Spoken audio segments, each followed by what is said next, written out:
Jag heter Caroline. Jag är 26 år gammal och bor i en lugn stad i södra England. När jag var yngre hade jag en enkel dröm. Jag ville bli kär, gifta mig, få 1 eller 2 barn och bo i ett litet varmt hem med någon som verkligen brydde sig om mig. Jag trodde att kärlek skulle vara enkel, men livet lärde mig något annat. Jag träffade Erik när jag var 22 år gammal. Han var 25. Han var lång, vänlig och log alltid. Vi träffades på en väns fest. Han började prata med mig först och innan jag gick bad han om mitt telefonnummer. Nästa dag skickade han ett meddelande. Vill du ta en kaffe med mig? Jag sa ja. Vi träffades i stan och pratade i flera timmar. Han fick mig att skratta. Han lyssnade på mina berättelser. Jag kände mig bekväm med honom väldigt snabbt. Efter det började vi träffas ofta. Han ringde mig på kvällarna. Han gav mig blommor. Han sa att jag var speciell. Efter 3 månader sa jag till honom: jag älskar dig. Han log och sa: jag älskar dig också. Jag trodde på honom av hela mitt hjärta. I 1 år var vi tillsammans. Jag arbetade i en mataffär och Erik arbetade på en bilverkstad.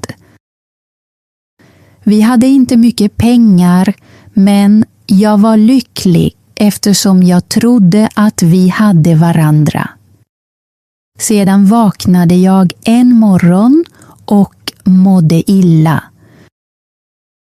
Först trodde jag att det inte var något allvarligt. Kanske var jag trött, kanske hade jag ätit något dåligt. Men nästa dag mådde jag illa igen. Min bästa vän Emma tittade noga på mig och sa: Caroline, kanske är du gravid? Jag skrattade nervöst. Nej, sa jag. Det tror jag inte. Men innerst inne var jag inte säker. Så jag köpte ett test. När jag såg resultatet började mina händer skaka. Jag var gravid. Den kvällen gick jag till Eriks lägenhet. Mitt hjärta slog snabbt. Jag har något att berätta för dig, sa jag. Han tittade på mig. Vad är det? Jag tog ett djupt andetag. Jag ska få barn. Erik blev väldigt tyst. Han tittade ner på golvet. Sedan gick han fram till fönstret och stirrade ut. Är du säker? Frågade han. Ja, sa jag. Jag gjorde ett test. Han log inte. Han höll inte om mig. Han sa bara: det här är inte rätt tid. Jag är inte redo att bli pappa. Hans ord fick hela min kropp att kännas kall. Men vi älskar ju varandra, viskade jag. Han svarade inte. Sedan sa han: jag behöver tid att tänka. Efter den kvällen förändrades allt. Erik slutade ringa mig. Han svarade sent på mina meddelanden och sedan slutade han svara helt. Han ville inte träffa mig. En dag gick jag till hans lägenhet och knackade på dörren. Han öppnade inte. Senare skickade jag ett sista meddelande. Hans svar var kort. Jag klarar inte det här. Förlåt. Det var det sista riktiga meddelandet jag fick från honom. Jag satt på min säng och grät i flera timmar. Jag var gravid. Och jag var ensam. När jag berättade för mina föräldrar grät min mamma och höll om mig. Min pappa var tyst länge. Sedan sa han, Caroline, du kan komma hem. Vi kommer att hjälpa dig. Så jag flyttade tillbaka till mina föräldrars hus. Först skämdes jag. Jag kände att jag hade misslyckats. Men varje dag växte min mage och långsamt förstod jag något. Jag var inte längre bara en flicka med ett krossat hjärta. Jag skulle bli mamma. Jag gick på mina läkarbesök. En dag såg jag min bebis på skärmen och hörde hennes hjärtslag. Det ljudet förändrade mig. För första gången på flera veckor log jag.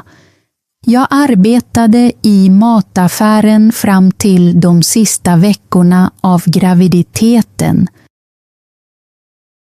Jag sparade pengar. Jag köpte små kläder, mjuka filtar och en liten barnsäng. Sedan började värkarna en natt. Min mamma körde mig till sjukhuset. Jag var rädd och smärtan var stark. Jag höll hennes hand och grät. Efter många timmar hörde jag ett litet skrik. Sjuksköterskan log och sa, det är en flicka. De lade henne i mina armar. Hon var varm, mjuk och vacker. Jag tittade på hennes lilla ansikte och viskade, hej min älskling, jag är din mamma. Jag gav henne namnet Sofie. När vi kom hem blev livet svårare än jag hade kunnat föreställa mig. Min mamma hjälpte mig på dagarna, men på nätterna var det bara jag och Sofie. Hon grät ofta. Jag matade henne, bytte blöja på henne, vaggade henne och höll mig vaken när hela min kropp bara ville sova. Ibland grät jag medan hon grät.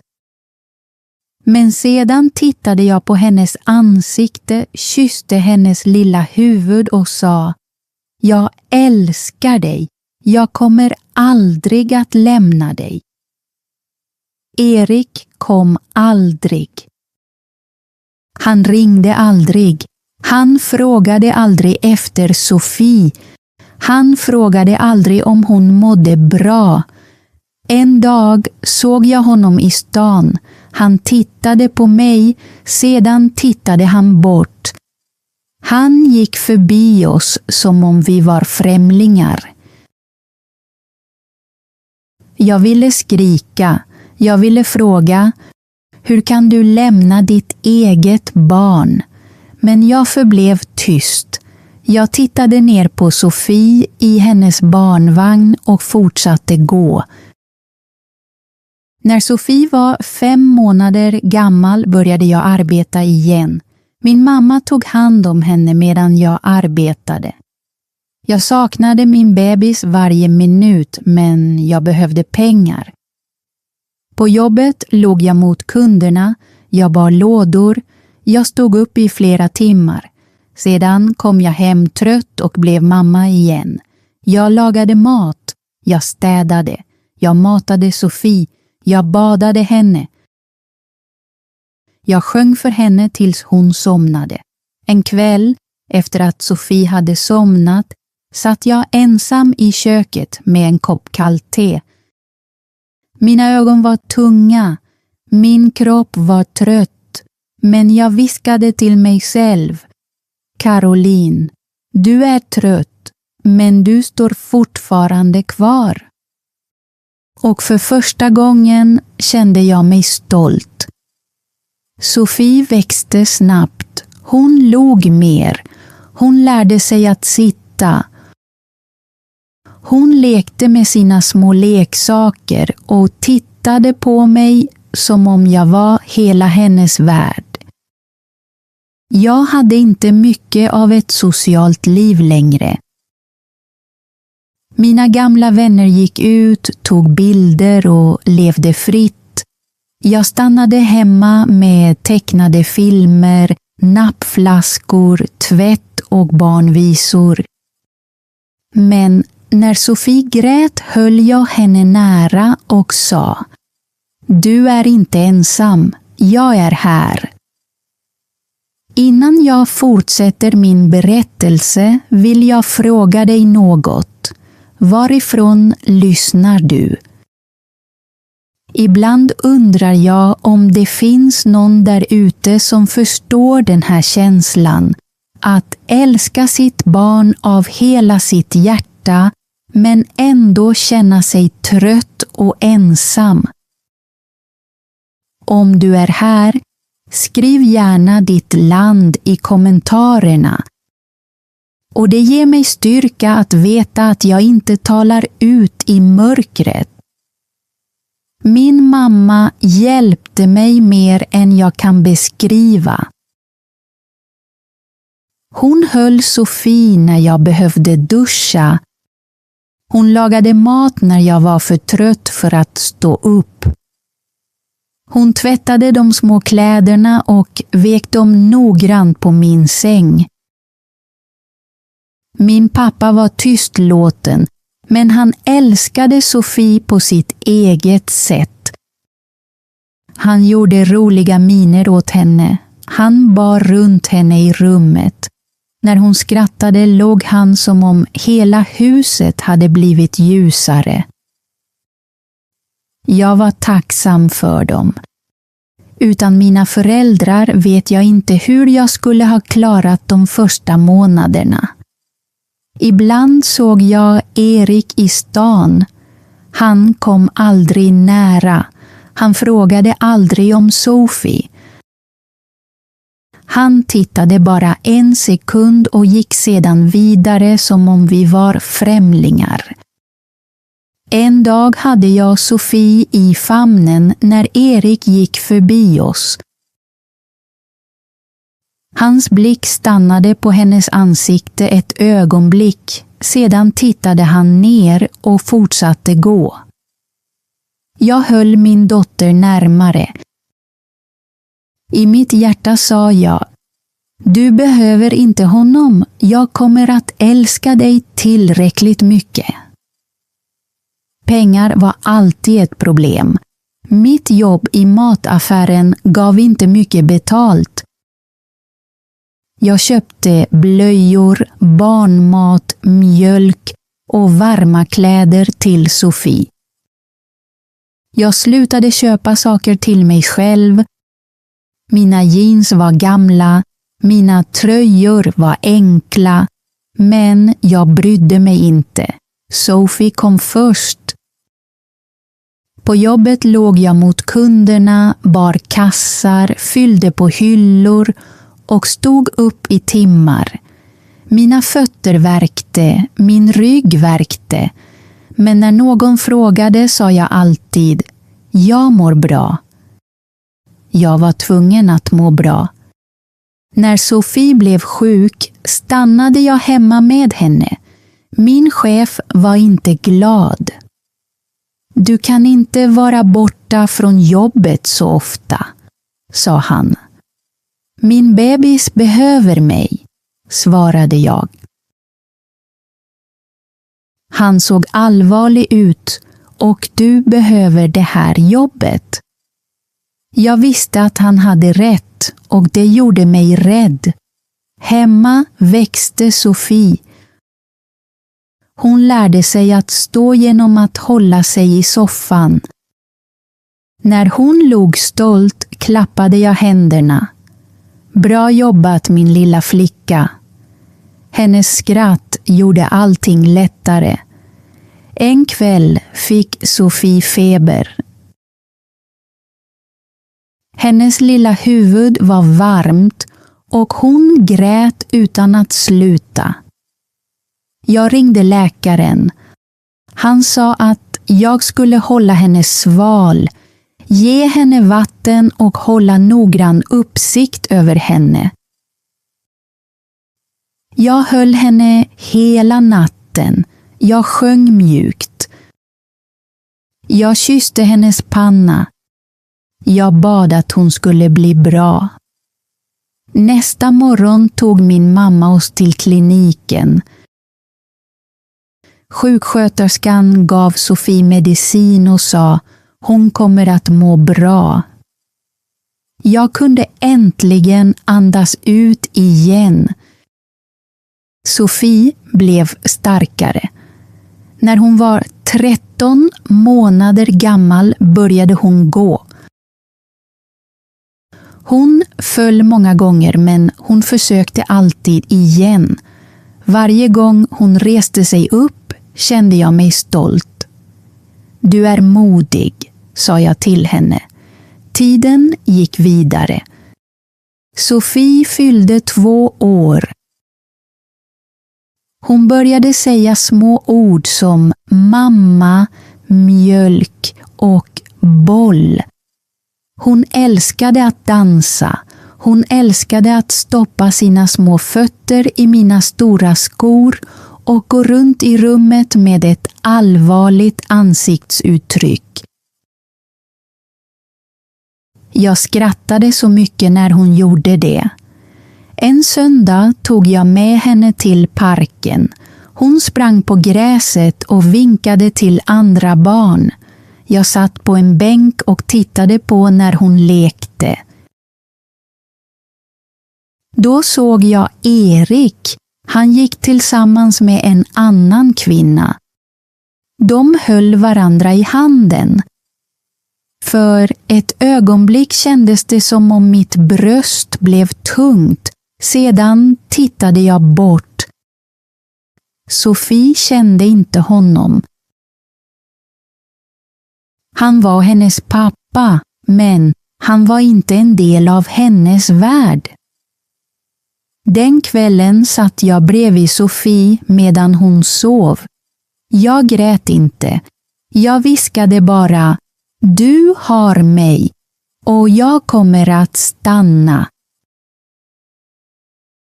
Några dagar senare fick jag ett brev från kommunen. De erbjöd mig en liten lägenhet. Den hade ett sovrum, ett litet kök och rena vita väggar. Det var inte mycket, men den var vår. Min mamma hjälpte mig att packa Sofies leksaker och kläder. Min pappa körde oss dit.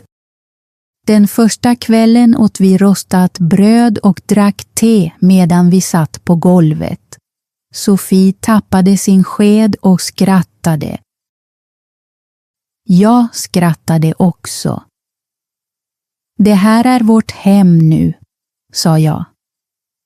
Livet i lägenheten var inte lätt, men det var lugnt. Jag arbetade.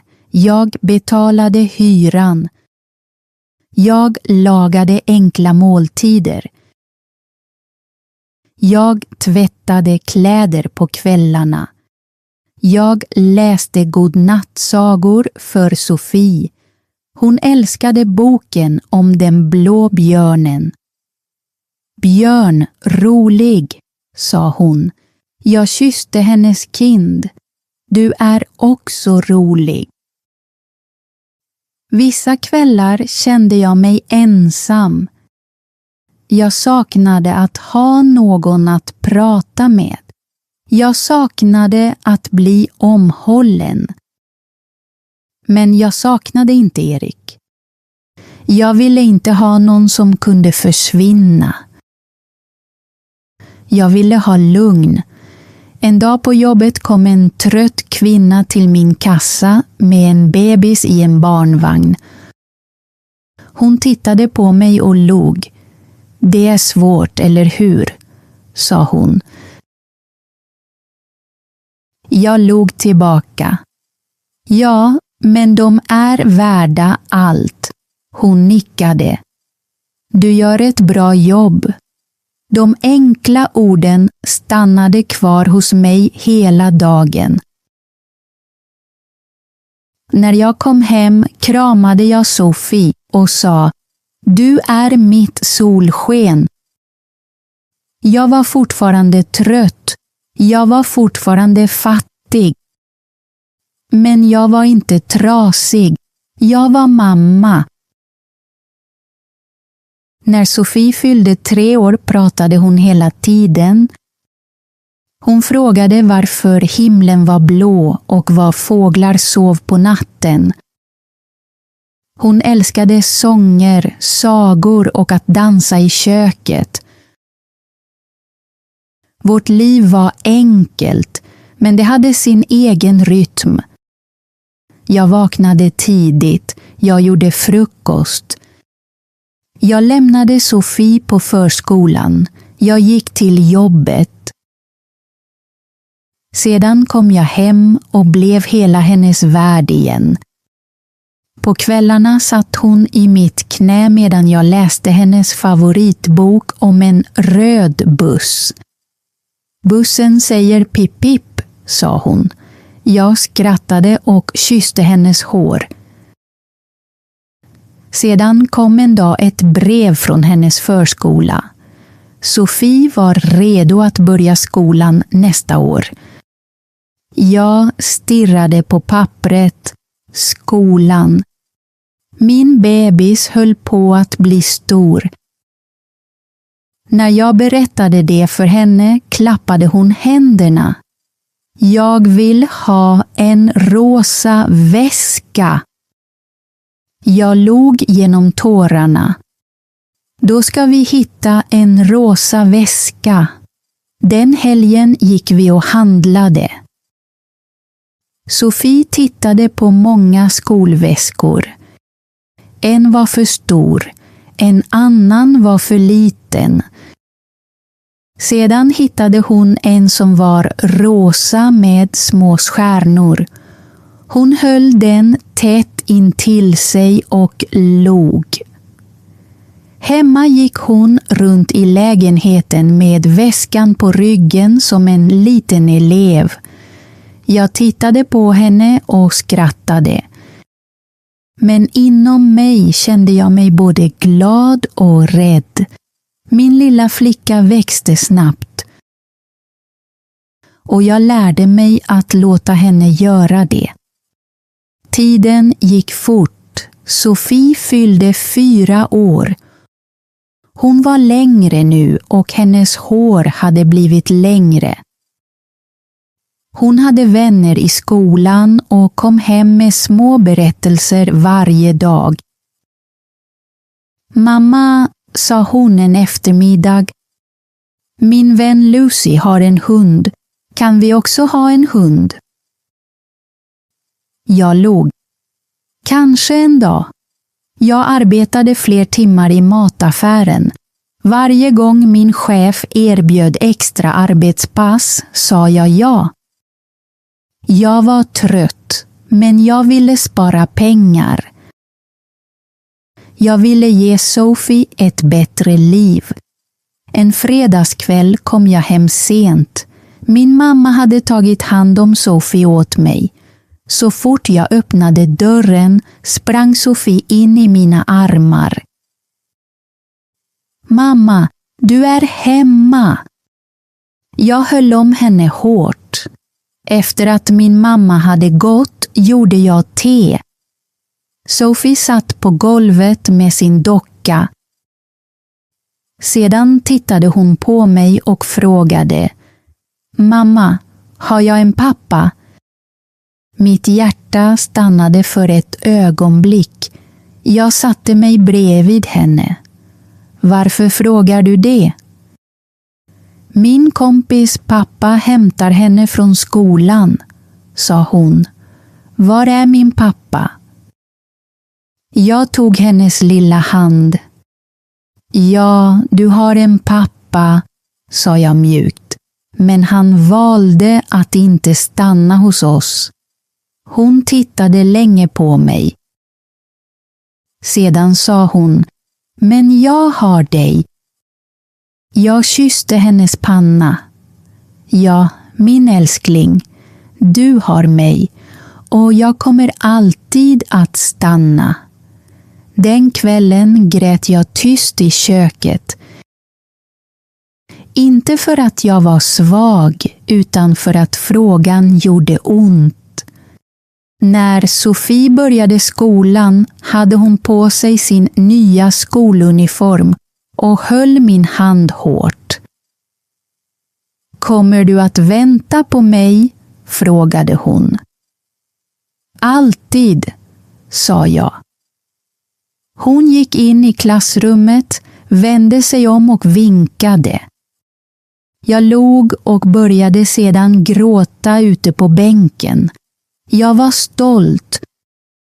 Vårt liv var fortfarande enkelt. Jag arbetade fortfarande hårt.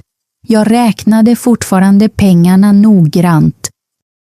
Men varje morgon log Sofie och sa, God morgon mamma. Och det var nog. En söndag såg jag henne leka i parken. Hon skrattade, sprang och var lycklig. Jag tittade på henne och tänkte på alla ensamma nätter, all rädsla och all smärta. Sedan log jag. Hon var lycklig och jag hade gjort det, helt ensam. Tack för att du lyssnade på hela berättelsen. Om du stannade kvar ända till slutet uppskattar jag det verkligen. Carolines berättelse lär oss något viktigt. Även när livet blir svårt kan kärlek och styrka hjälpa oss att fortsätta.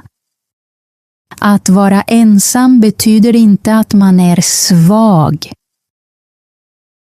Ibland räcker ett starkt hjärta för att bygga ett lyckligt liv. Nu har jag en liten övning till dig. Dagens svenska ord är stark. Skriv en enkel svensk mening i kommentarerna med ordet stark. Till exempel, jag är stark eller min mamma är stark.